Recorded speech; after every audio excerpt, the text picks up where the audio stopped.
જે પોતે પહેલા વિરોધ કરતા બોલે એના બોર ખપશે એ આ મોદી સરકારે સાબિત કર્યું.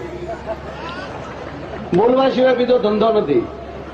પરંતુ હવે સરકારને ચાટવાનો ધંધો ચાલુ કર્યો છે.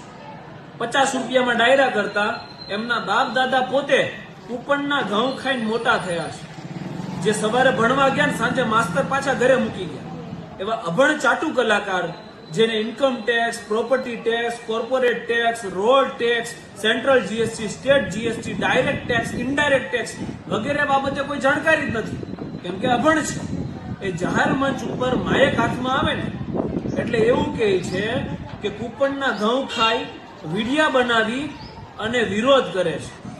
તમે અમારો પગાર ખાવ છો, જાણે એના બાપુજીનો ટેક્સ ભરતા હોય બધું, એ રેશનિંગના ઘઉં ખાતા હોય બધા.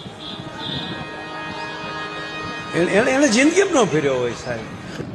પાછા આ ચાટુ કલાકારને તમે આ ધર્મ ફંડ ફાળાના નામે જે આ ડાયરાઓ થાય ને એના પેમેન્ટ બાબતે ફોન કરો ને તો હું કે ખબર એકચ્યુઅલી કે પેમેન્ટ છે ને રોકડું કરજો ને, નહીં તો અમારે શું છે ટેક્સની પછી મગજમારી રહી ને.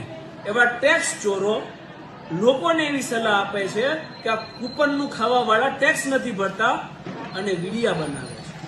અરે તમારી પાસે પૈસા હોવા છતાં સિસ્ટમને ચાટવાનો ધંધો કરો છો. એની કરતા તો કૂપનનું ખાઈ સિસ્ટમની આંખમાં આંખ નાખી અને વિરોધ કરે ને એની ખુમારીને તમારે સલામ કરવી જોઈએ.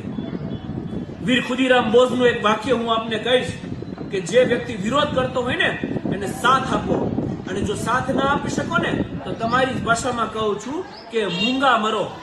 મૂંગા રહેશો ને તોય અમને એટલીસ્ટ ડિમોટિવેશન તો નહીં મળે, એટલીસ્ટ સિસ્ટમ સામે લડવાનો અમને જોશ તો મળશે જ.